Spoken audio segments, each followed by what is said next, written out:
And welcome one and all. This is the X Zone. I am Rob McConnell, coming to you from our broadcast center and studios in Hamilton, Ontario, Canada. If you'd like to send me an email, xzone@xzoneradiotv.com, on all social media sites, X Zone Radio TV, to find out about our broadcast schedule on the X Zone Broadcast Network, www.xzbn.net, and for our broadcast schedule on Simul TV on the X Zone TV channel, www.simultv.com. Well, it's that time of the month, X Zone Nation, when we bring back the one and only Lady Ashley, the White Witch of Niagara, here on the show. And today, Ashley is going to be talking about a number of things. We're going to be talking about August magic, good luck, prosperity, health, wisdom, and the dog days. Joining me now from someplace hidden from view in the beautiful town of St. Catharines, Ontario, is our good friend, Lady Ashley. And Ashley, always great having you with us, my dear. And thank you, as always, for having me. So what's new in the world of geology before we get back to the X Zone part? Oh, we did some fabulous collecting trips and just got some of the best stuff in the whole world, and got some beautiful marbles, soapstone talc. I even got a fake silver. I'm serious. It was so funny. I looked at this rock and I went, "You're not metallic, but you sure look like silver threads." And I just thought, I got to collect it just for the heck of it. Oh my gosh! And for those listeners who do not know what Ashley and I are talking about, Ashley is part of would it be a geological society? It's Geology Club, yeah. Geology Club in Niagara. And do you want to give our listeners their website? Come on. It's NPGS, which stands for Niagara Peninsula Geological Society. Just look up NPGS. You'll find us. Yeah, that's the best way to do it. Yeah. We pop up in the first 5, 6 things. Oh, excellent. Yeah. Excellent. All right, Ashley. August. What can you tell us about August from the witch's point of view? Well, as you said right at the very beginning, it's considered the month of good luck, prosperity, health, and wisdom. And for a number of reasons, because it's perceived somewhat differently in the northern hemisphere as compared to the Mediterranean hemisphere and the southern hemisphere. But all of the things that people have done in the month of August for thousands of years all are to do with, do I have good luck here? Right. Am I going to have prosperity and thereby health? And have I made wise choices? And so therefore do I have wisdom?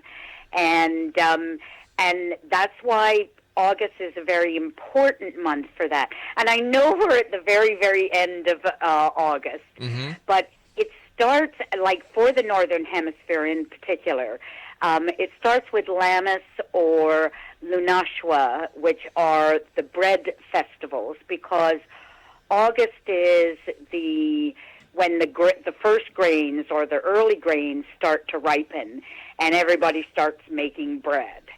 And, of course, almost all of the Lammas loaves are braided, and that's a common theme, is to braid. And that means that you're putting together that good luck, prosperity, health, and wisdom. Oh, so that's what the braid signifies. So that's what the braid signifies, the good luck, prosperity, health, and wisdom. Yeah, cool. And of course, and even though it sounds like, people are going to say, this is witchcraft, this is Wicca. The harvest festivals in the northern hemisphere, and then essentially what are the coming of the rains or rivers flooding in the Mediterranean hemisphere, and then, oh, look at that, there's a star in the sky that we can use to navigate. And I am going to get back to that star in the sky that we navigate, and that one is in the southern hemisphere. but it is certainly in the northern hemisphere. It is the first harvest of all of the harvests. So you're getting your grains, your wheat, your corn, all kinds of vegetables, all kinds of berries, apples, grapes, and honey, because the bees are busy, or have been very, very busy. And of course, you start canning and drying and preserving and storing, so that it's going to help you get through the winter, and it sets you up. Now, one of my favorite things about August is that's when most of the salmon spawn. And that therefore becomes very, very important for the hunter-gatherer societies, which were before the agricultural societies. So the salmon start to spawn in August, and people are going, yummy fish. And of course, a lot of your wild crops ripen as well. So there was big gathering, prior to agriculture. Now, ancient Egypt, that's when the Nile floods. And of course, that's when all of the rains, happen further south. And the Nile just comes flooding, and it's that life-giving black gold silty waters that just created this huge bounty for people to plant. And of course, that caused the rise of a great civilization, because I think Egyptians are totally cool. Oh, they are. And basically, August heralded their new year and their planting, quote unquote, spring season, even though practically no one in the northern hemisphere would ever go, August, spring, really? That is true. And in fact, this morning when I went outside and had my coffee before I came to the offices, I could actually feel the fall in the air. There was that feeling that, all right, the seasons are going to start changing. Then when I went on my walk, I noticed that a number of the maple trees were starting to change color in the leaves. Like, where did summer go? Oh, I thought it was a great summer. But yes, it's true. Summer is getting towards its end. And of course, just in the last couple of days, the Farmer's Almanac is threatening, threatening or predicting a really, really cold winter this year. And if it's true, I am not looking forward to the winter. Well, cold is one thing, but when it's laced with snow, and listen, the Niagara Peninsula can really get some bad storms. I remember them well. True. But, if it's cold, that's one thing. But if you get the snow that comes with it, and, you've got the lake effect between Lake Erie and Lake Ontario, it will be pretty hard. In fact, I noticed earlier this summer, the squirrels around the house were already gathering their supplies for the winter. And I said, this can't be good. Yep, and that's what they do in August. And in fact, on one of our rock collecting trips, we actually did see a very, very fat groundhog. And I'm just standing there looking at this groundhog, and I'm thinking, yeah, you're getting ready for winter, and it's like really nice and rotund, and it was chomping away, and its cheek pouches were filled, and of course you always see chipmunks. Sure. I mean, like their big blown up cheeks. That's nuts that they've gathered, and they just stuff their cheeks to like the ends of the earth. They're just amazing, But I looked at that groundhog and I thought, wow, you are definitely representative of August. All right. It was so fat. It was just so beautifully fat. The groundhog was munching, saying, "Oh, all right, Ashley, what do you have? What do you have in that bag? Come on, Ashley, I know you've got something good there." Now, August isn't always perceived as the best month. All right, what we're going to do, Ash, we have to take our break, so please stand by. We're going to do a bit of a cliffhanger here. Exonation, Lady Ashley is our special guest, and her email address is ashleysmagic@gmail.com. That's ashleysmagic@gmail.com. And Ashley and I will be back on the other side of this break, talking more about August magic, good luck, prosperity, health, and wisdom, and of course, the dog days of August. I'm Rob McConnell. This is the X Zone, a place where people dare to believe and dare to be heard. And you're listening to us around the world tonight on the Talkstar Radio Network, iHeartRadio, Mutual Broadcast Network, X Zone Broadcast Network, as well as on Simul Radio and Simul TV. We'll be back on the other side of this break. Don't go away.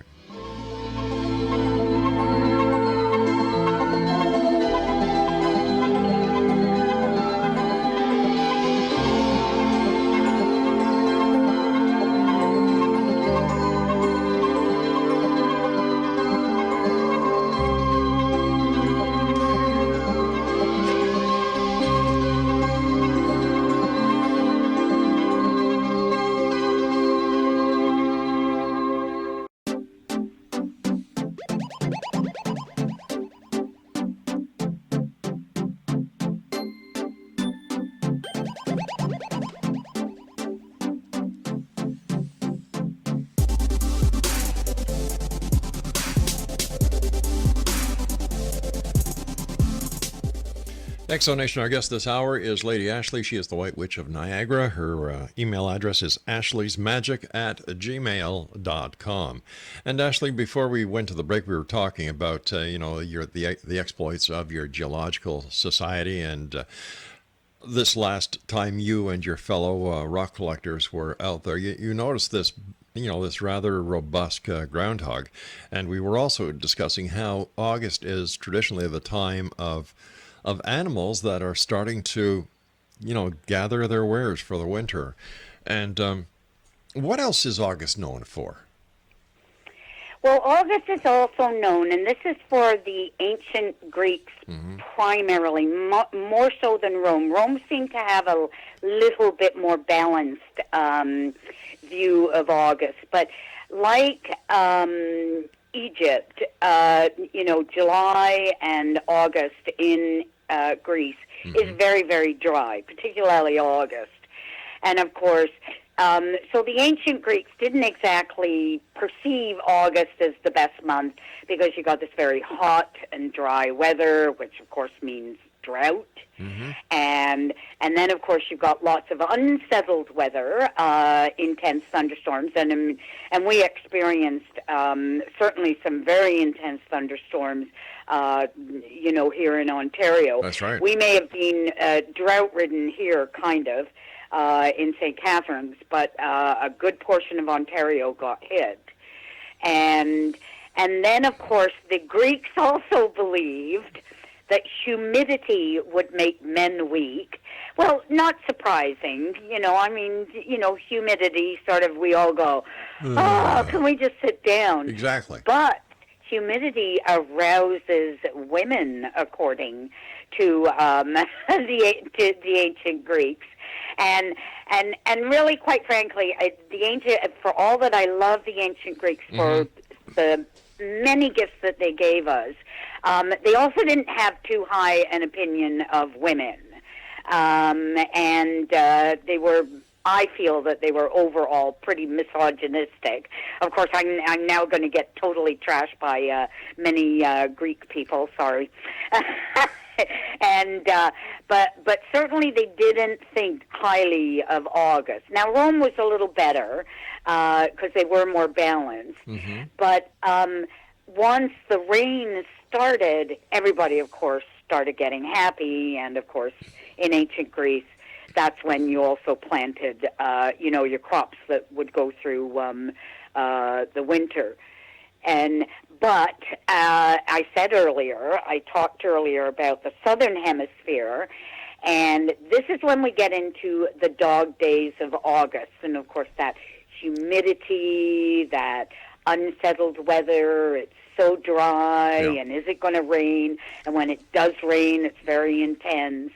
But down in the southern hemisphere, and even in the northern hemisphere, that's when the dog star Sirius in the Canis Majoris constellation rises from out of the sun, because it's been kind of, hidden by the sun, because the sun is much brighter. And by the way, Sirius is also the brightest star in the night sky. So which is kind of cool. So the dog days are named after a constellation. Yes. Wow. Yeah. And but it also goes along with that sultry hot. Those sultry hot days in August. And certainly in the southern hemisphere, they used it, particularly the ancient Polynesians, Maoris, and Oceania people. They used it as one of their navigation stars. And all you have to do is look at how far all those islands in the Pacific are apart from each other, and it is an absolutely amazing, as well as good luck, that these people were able to just sail across the Pacific, find all of these islands, and settle them. And it's just an absolutely amazing feat. So there was a lot of good luck, but at the same time there was also a lot of wisdom, because these guys, these ocean travelers, really knew how to read the stars. And even though that's their wintertime, therefore no sultry hot days, like we get in the north, it is just an amazing, tremendous feat that they did what they did. It's like inhabit all of those far-flung islands in the Pacific. But getting back to Europe and, northern Africa, of course it was very hot and sultry in August. And the ancient Egypts also believed that Nile flooding was Isis' tears of sorrow for her dead husband Osiris. And as soon as basically Sirius showed up in the night sky, getting far enough away from the sun so that it could be seen, they also felt that was the birth date of their son Horus. I still, the falcon god. I still can't get over how the Greeks really looked down at women. That is. Oh yeah, Wow. Women in ancient Greece had almost no rights at all. It was, in many ways, it was not so hot, And it's too bad because the Greeks were truly phenomenal about the gifts they gave us, the art, the sculpture, the temple building. Sure. The philosophy, even the wisdom in their mythology, and of course democracy. And but women were, looked upon very askance. So let me ask you this, Ashley. You're a lady of the world. How do the muggy days of August affect you? Well, I don't mind the humidity. Certainly I have a hand fan, so I always have, portable air conditioning with me. Certainly I think I'm like anybody else. If it's too humid, I go, oh, gosh, I'll be so glad when this humidity goes. But overall, I think I don't get too badly affected by it. Does it make me feel like the ancient Greeks, I'm all aroused? Well, I don't know. But, some women like humidity. They like that hot and sultry and let's face it, there's sultry fashion. Yes, there are, right? So, So it could be that it does arouse some women. It could be. But has there ever been a scientific study done? No. I don't think so. I can just see the classified wanted women who are sultry or not to be tested about how humidity affects their libido. Yes, yeah. That would probably be an interesting study, actually. Well, there's food for thought, Ashley. Maybe we should conduct it in the pure nature of science. No, okay. It was just an idea. It was just an idea. So, just going back to the Farmer's Almanac, are they predicting just a cold winter or a winter accompanied with a lot of snow? I think, I have to admit, I read the article a couple of days ago, so it's semi-gone out of my head. Certainly very, very cold, and somebody is going to get more snow than usual. I don't think here in Ontario, I think it's if I'm remembering correctly, I think the East Coast is going to get a lot more snow than usual. Well, every year, that's what I'm remembering. No matter how bad the winter is in Ontario, there's very little snow around Queen's Park, and there's very little snow around Parliament Hill because of all the hot air. Ha ha! Good joke. I thought so. How do Wiccans and witches prepare for the upcoming event? Get ready for winter. Well, certainly the harvesting, and because I think a lot because we're so nature conscious. Yeah, we're doing some kind of harvesting, some kind of gardening throughout the year. The other part of it is things like canning and drying. Like certainly I like to can in August and September. Do I have a garden big enough to produce that? No, so I have to go to the store. But I usually go to, the local market. Mm-hmm.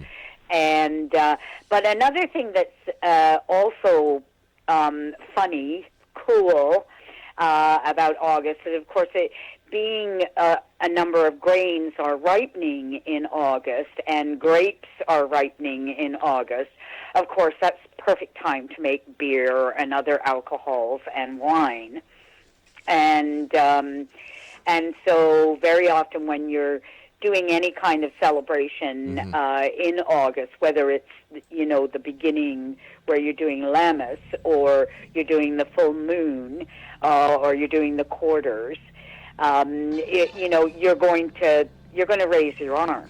All right, Ashley, stand by. You're going to take a sip of something. Sure, Ashley, stand by. We've got to take our news break. X Zone Nation, Ashley, the White Witch of Niagara, is on the line tonight with us from her home in St. Catharines, Ontario. Her email address is ashleysmagic@gmail.com, and Ashley and I will be back on the other side of this break as we continue here in the X Zone from our broadcast center and studios in Hamilton, Ontario, Canada.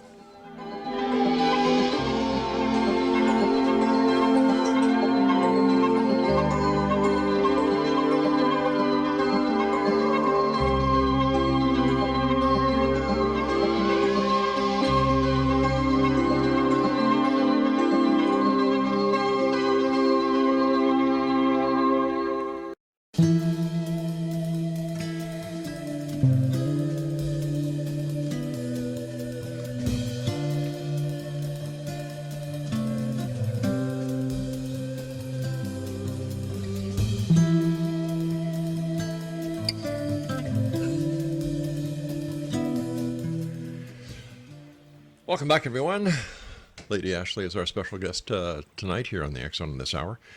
And if you'd like to send Lady Ashley an email, it's ashleysmagic@gmail.com. That's ashleysmagic@gmail.com. That's ASHLEYSS magic@gmail.com. Ashley, we were talking about the serious myths. Are they only found in the Greek culture or the Egyptian culture, or does Sirius play in other nations or in other continents around the world? Interestingly enough, the Sirius is well named as the dog star because practically every ancient civilization, every ancient culture related the star to some kind of dog or a wolf. I mean, certainly in China, Sirius is known as the celestial or the heavenly wolf star, and it's in the giant dog constellation. And one of the really cool things about Sirius is, and here we got some more negativity, and because Sirius is a very bright white star, but it's also known for color changes and for rainbow effects.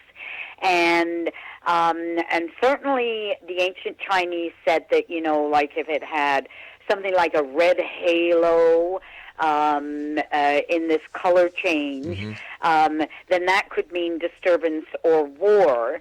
And so when you relate that then to, a lot of ancient mythologies, the dog star was also, not only was it keyed into, crops harvesting, it also was keyed into, this might be wartime as well. And then if you, if the star went, with the rainbow thing, if it had a lot of red horns, again, that could mean invasion. If they were white horns, it could mean wailing and weeping, which, so in other words, accidents or runctions or disturbances, and stuff like that. So I can't just say that the ancient Greeks had negative aspects. The ancient Chinese did as well, but that was when Sirius changed colors. Other than that, it was the celestial wolf for China, and certainly the Americas, practically, I won't say all of the American First Nations, but a lot of them, it was like, it's a dog that follows mountain sheep, or it's the wolf star, or the coyote star. Now, interestingly, with the coyote star, because the coyote is often considered a trickster god, particularly in the North American mythologies. But even the Alaskan Inuit consider Sirius the moon dog, which I think is totally cool. And then the Hopi, who just have some amazing prophecies, they say that when the blue star Kachina, or Sirius, makes its appearance in the heavens, in other words, saying that Sirius will be blue, then the fifth world will emerge. And apparently it's a seemingly better world, and it's also the last world. And that, of course, ties into the Maya. Now, the Maya didn't actually have dog gods associated with harvest, but they did believe that people were made from corn, and their goddess, and I don't know if I pronounced this correctly, Chico-Mecotl, she was the goddess of corn, and Sentiotl, he was the god of corn. So they had a god and a goddess. And in fact, many of the ancient mythologies did, is that though the corn, grain, harvest, agriculture, fruit goddesses were a much bigger deal than the gods were, such as Isis and Demeter and Parvati. These are like really important goddess ladies. But the gods weren't shy either, because we had Osiris, yes, we had Dionysus and Bacchus, the wine gods, yep. and then Serenus, and then of course Lugh, who was they were both Serenus and Luke were Celtic gods, So though many of the goddesses and goddesses weren't related or had a relationship with dogs, they often had some form of relationship with Sirius, the dog star. Why would the Mayas or whoever it was think that humans were created from corn? Is that because corn was the staple crop for them, and without corn humanity could not exist? That's right. Gotcha. Absolutely. Well, Yeah. it makes sense. Yeah.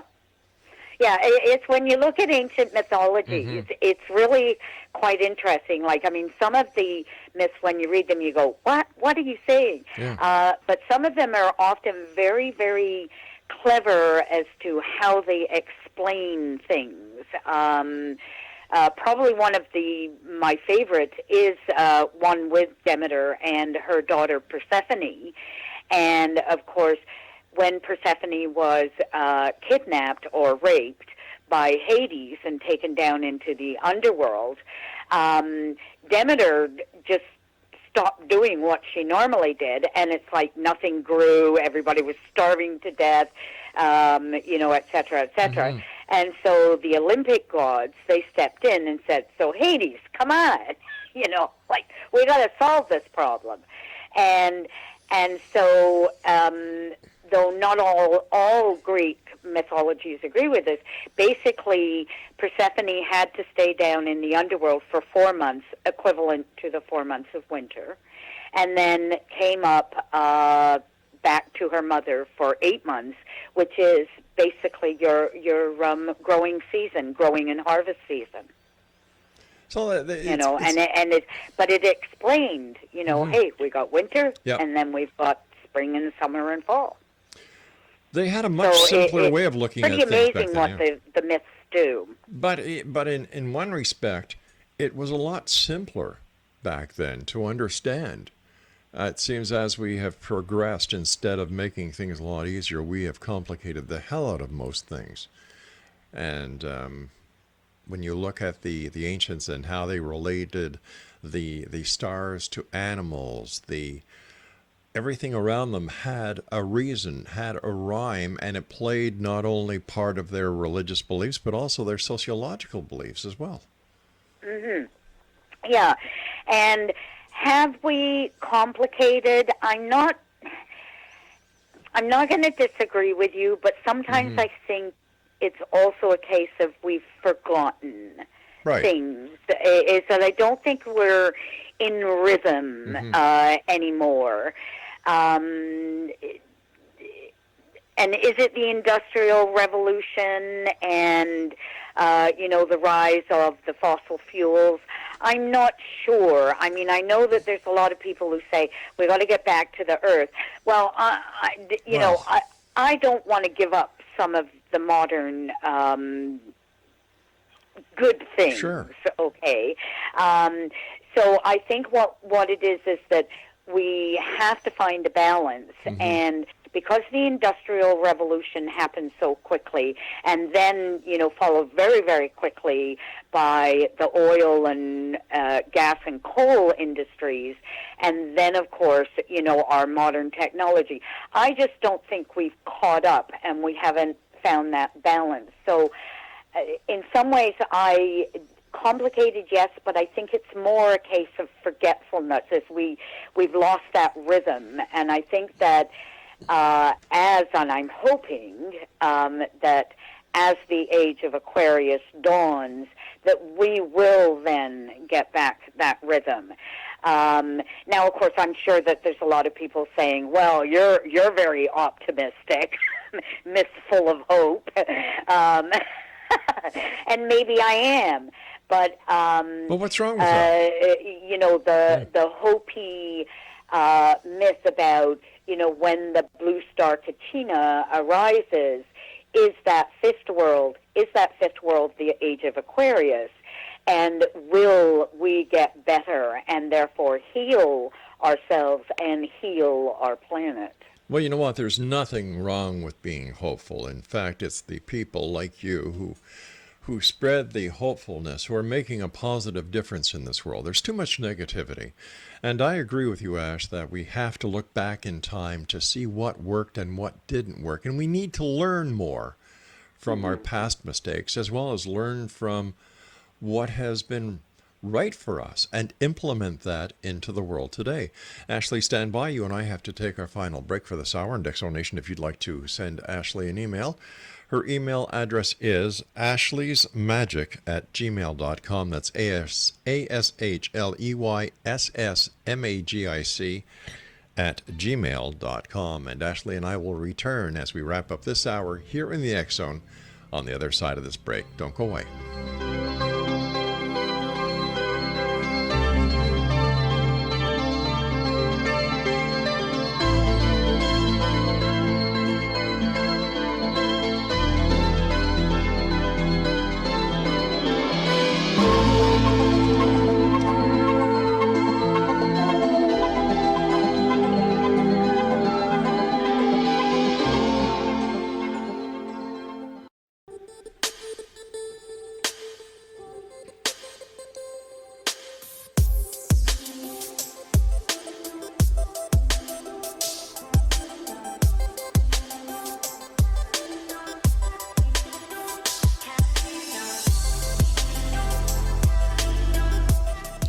Exonation, the one and only Lady Ashley, the White Witch of Niagara, is our very special guest this hour. Ashley joins us at least once a month.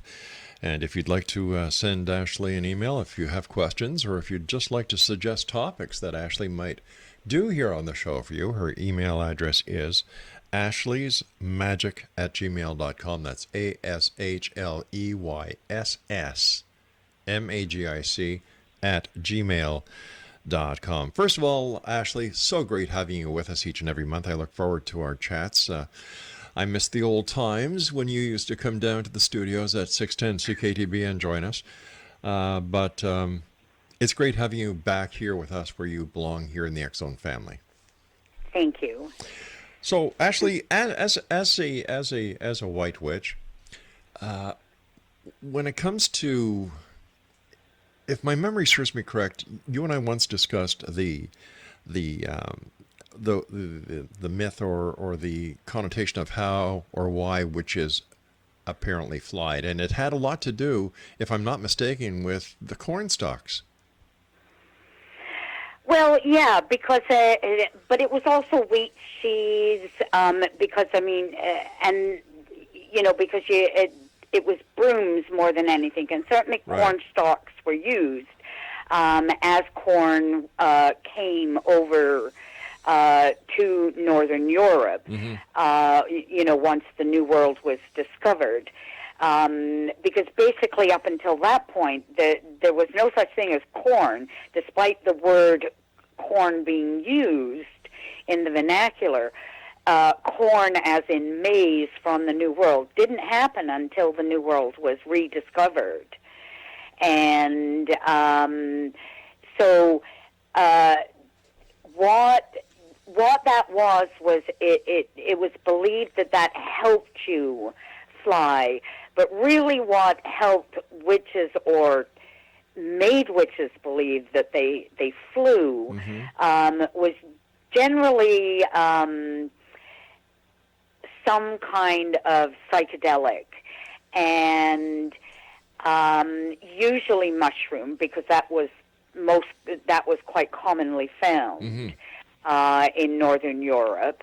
There's a number of different things, but there's also ergot, which is a disease of rye, and ergot can certainly create more health problems, along with whereas your mushrooms don't tend to, and but it was they had this illusion or hallucination that they actually flew. But did they? No, they didn't. We're not that clever yet. and the key word there being yet.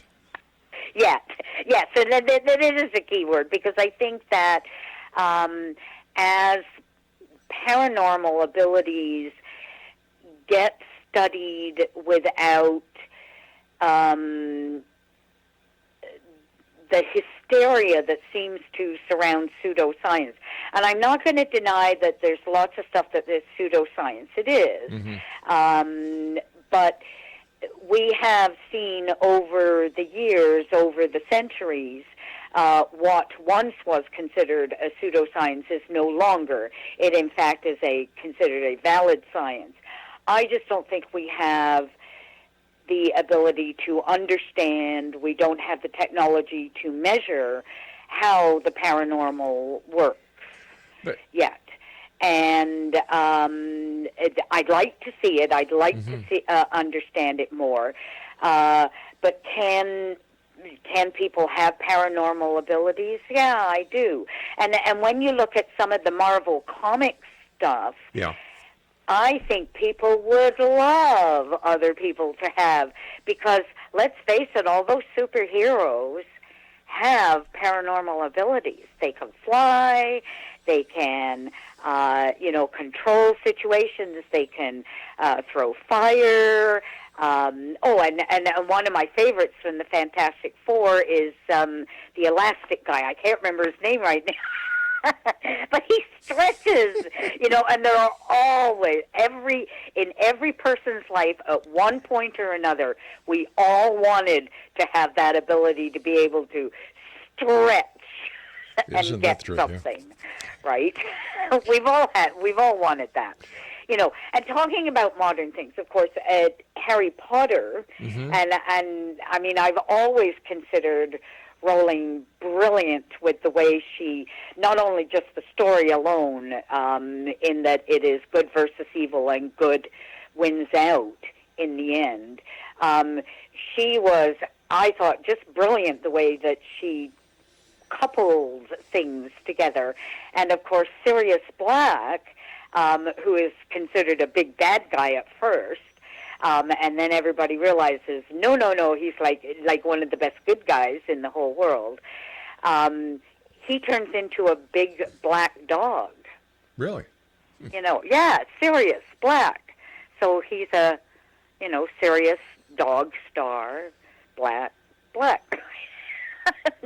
And I just thought that was one of the more brilliant things that Rowling did in her books. I think she's really brilliant. I really like the whole concept behind Harry Potter, about that, that impetus to, I need to do good in this world, and I need to defeat evil, even if it's a little good defeating a little evil. Ashley, why do you think so many people are into the vampire cult these days? The Walking Dead has a phenomenal following. True. Any idea on why? Well, I think part of it is that desire, the desire to have those paranormal abilities. I see. Because certainly, in Dracula, in the original book of Dracula, that was pretty paranormal. Dracula could do some pretty phenomenal things, and so a big part behind the vampire cult is that they're seeing it as, I am empowered. But it's also a form of rebellion, and a lot of us do want to rebel, because, just going back to, we seem to have lost touch with the rhythm of things. Right. This could be is that, if I am more earthbound, because in many ways Dracula is earthbound. He is the dead, therefore he belongs in the earth, because when we die, we go back to the earth, and we get recycled back into nature. So he's very much an earth figure, and it's a way of, I have to ground myself, but I also have to rebel, because I have to say how dissatisfied I am with the normal things of every day. And it's like I'm, well, no, I can't say it any better than what I've just said it. Sorry. Sure. No, I understand, but it seems that everything in life is a cycle. You and I talked earlier today about the 4 seasons, and now with our own mortality, ashes to ashes, dust to dust, and we get recycled. It's like Mother Nature is giving us all the answers, but we as humans are too naive to actually understand the messages that she's giving us. And when it comes to the paranormal and the investigation thereof, is it possible that we are not looking in the right direction, that to use technology to investigate the paranormal, we have to get out of the realm of science that we know and actually look at new areas as well as new technology.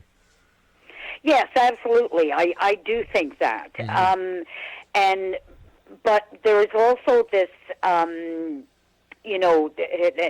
maybe it's not so much hysteria, though I consider it hysteria, but it's that immediate, the shutters go up and it's, I'm not going to listen to you because I think this is all, a bunch of malarkey, right, and blah, blah, blah, and you're an idiot and blah, blah, blah, blah, blah, blah. And people get very angry and very impassioned about denial of it. And so I think that needs to be calmed down in many ways. Certainly, the stuff that they did in parapsychology back in the 30s and 40s and 50s, when you look at the stuff that they did, though there was definitely issues and problems with a lot of what they did, and of course, a lot of the conclusions that they came to got trashed. There at least was no hysteria, or very little hysteria involved in parapsychology, and it wasn't really considered a pseudoscience.